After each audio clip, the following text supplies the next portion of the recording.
मृग तृष्णा के बारे में सुना है आपने? कस्तूरी मृग की नाभि में होती है, भटकता रहता है इधर उधर। अरे हम तो जानते हैं कि ईश्वर हमारे साथ है, तो फिर हम क्यों भटकते हैं, क्यों दुखी होते हैं? और कमाल की बात तो यह है कि हम सब दुखों का इलाज उनसे पूछते हैं जो खुद रोगी हैं, खुद बीमार हैं।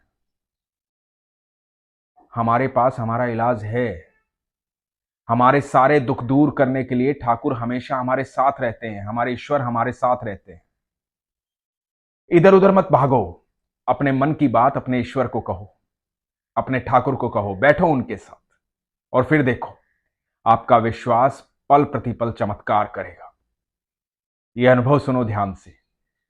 हरे कृष्ण दोस्तों, मैं हूं अनुज शर्मा। न्यूजीलैंड की रहने वाली नेहा मनी, उनकी एक ही इच्छा थी, वृंदावन जाना है। कभी वृंदावन नहीं आई थी। पहले कपूरथला में रहती थी, उसके बाद शादी हुई न्यूजीलैंड, वहां रहने लगी। उनके घर के पड़ोस में ही इस्कॉन है। उनकी 8 साल की बेटी है, ठाकुर जी के पास जाती है, नाम जप करती है। ट्विंस हैं 2 साल के। ठाकुर जी की अनन्य भक्त है।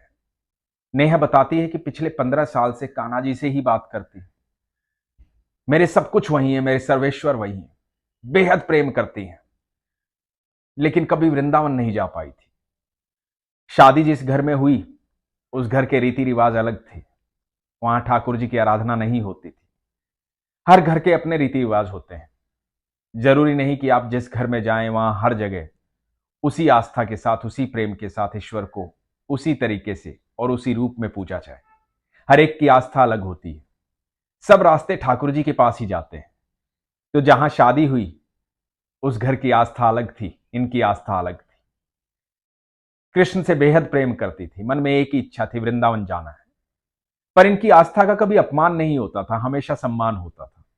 इन्होंने न्यूजीलैंड में अपनी ससुराल वालों से कहा कि अब की बार हिंदुस्तान तभी जाऊंगी जब मेरा वृंदावन जाने का प्रोग्राम बनेगा।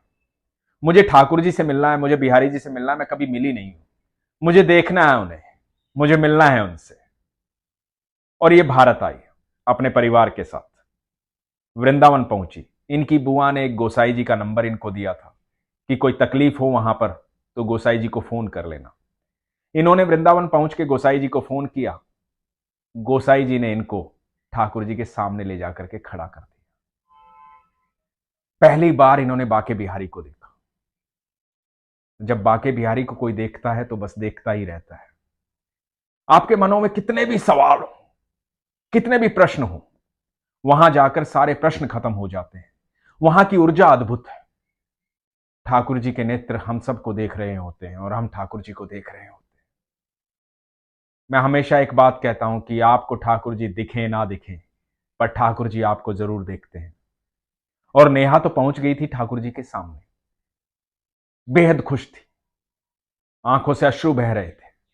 नेहा बताती है कि मन में कुछ था ही नहीं, सिर्फ आंखों से आंसू बह रहे थे।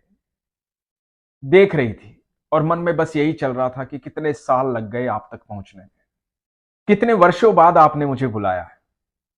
और नेहा के पास जितने भी पैसे थे, इसने सारे पैसे वहां पर लुटा दिए। नेहा बताती है कि मेरे मन में यह आ रहा था कि आज सब कुछ लुटा दूं मेरे ठाकुर पर, खुद को लुटा दूं मेरे सर्वेश्वर पर। बेहद प्रेम था, सारे पैसे वहां पर लुटा दिए।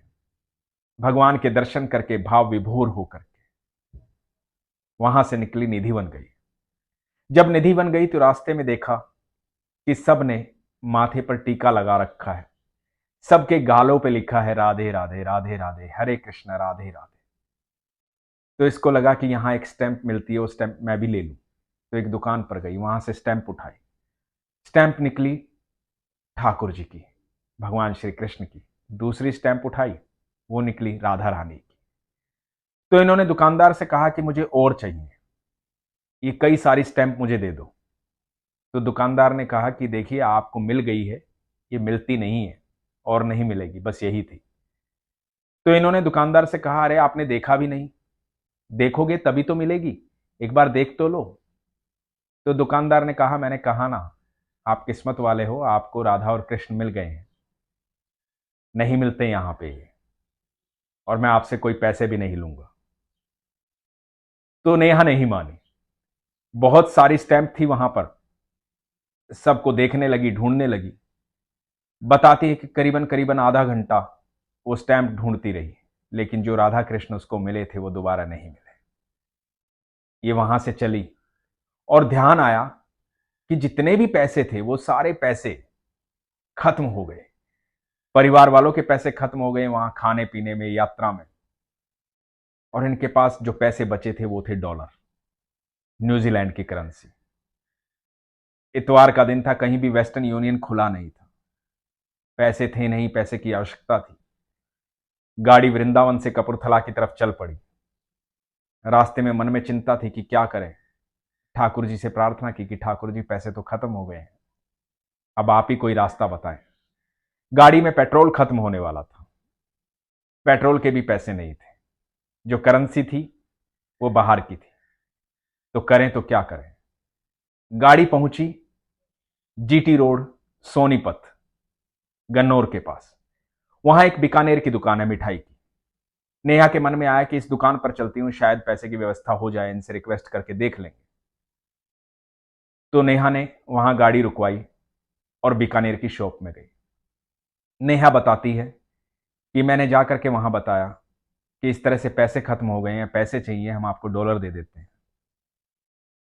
और वहां उनकी टेबल पर बहुत सारे पैसे रखे हुए थे। उन भैया ने कहा कि आपको जितने चाहिए उठा लो, मुझे डॉलर नहीं चाहिए। नेहा ने कहा कि नहीं भैया, ऐसे थोड़े ही होता है, आप डॉलर रख लीजिए, उसके बदले पैसे दे दीजिए। तो बीकानेर वाले ने कहा कि नहीं, आपको जितने पैसे चाहिए ले लीजिए, जितना आपका मन करे ले जाइए, मुझे आपके डॉलर नहीं चाहिए। ऐसा कभी होता है क्या? ये जब उसकी कृपा होती है तो सब कुछ होता है। नेहा और उनके परिवार ने काफी जिद की, उनको डॉलर दिए, वहां से 10,000 रुपए लिए। गाड़ी में बैठे गोसाई जी को फोन किया, गोसाई जी को फोन करके कहा कि गोसाई जी, अभी इस तरह से हुआ, सारे पैसे वहां खत्म हो गए थे। एक दुकान पर गए, उसने 10,000 रुपए दिए, डॉलर भी नहीं ले रहा था।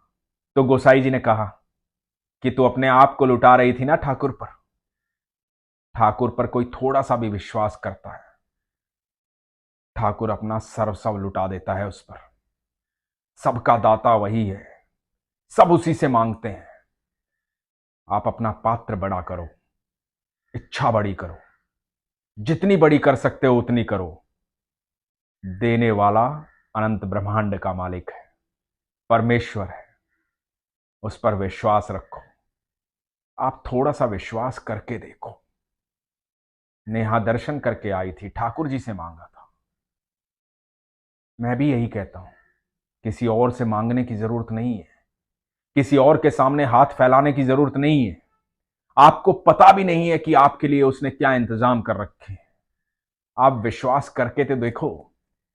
जब आपके जन्म लेने से पहले आपके दूध का इंतजाम वो कर देता है, आपके लिए इतनी खूबसूरत सृष्टि उसने बनाई है ताकि आप अच्छे से सांस ले सकें। आपके लिए दिन और रात बनाया, बरसात बनाई, बादल बनाए, पहाड़ बनाए, पौधे बनाए, ये पूरी प्रकृति बनाई। मनुष्य के बनाने से पहले ये सब बनाया ताकि जब मेरे बच्चे इस धरती पर आए तो आनंद में रहें। और हम हैं इस आनंद को भूल के दुखी हो जाते हैं। इस दुख में कभी नहीं रहना है हमें, क्योंकि हमारे लिए ये सारी सृष्टि बनाई गई है। ईश्वर ने हमारे लिए सब कुछ बनाया है। तो कभी भी ये महसूस ना करें कि आपके पास कुछ नहीं है, आप अकेले हैं, परेशान हैं, दुखी हैं। नहीं, आपके लिए सारे सुखों की व्यवस्था ईश्वर ने की है। वो आपसे बेहद प्रेम करता है, बस आपका विश्वास होना चाहिए। एक बार विश्वास करके देखिए, फिर देखिए, आपके जीवन में पल प्रतिपल चमत्कार होगा। आपको हर पल अनुभूति होगी कि ईश्वर आपके साथ है, ठाकुर जी आपके साथ है। नेहा के साथ वो हुआ जिसकी कल्पना भी नहीं की जा सकती थी। आज के समय में लोग मुझसे कहते हैं कि क्या कलयुग में ऐसा होता है, क्या ये सच है जो आप सुनाते हैं? तो मैं आपको एक बात कह दूं कि हर युग मेरे ठाकुर का है, हर युग मेरे कृष्ण का है, हर दिन हर पल मेरे कृष्ण का है। कोई भी युग बुरा नहीं होता, कोई भी समय बुरा नहीं होता। आप अपने कर्म अच्छे कीजिए, विश्वास रखिए, आपके लिए जीवन हमेशा सुखद है, सुखी है। इसलिए हमेशा कहता हूं, अपने विश्वास को मजबूत रखिए, अपना ख्याल रखिए। हरे कृष्ण।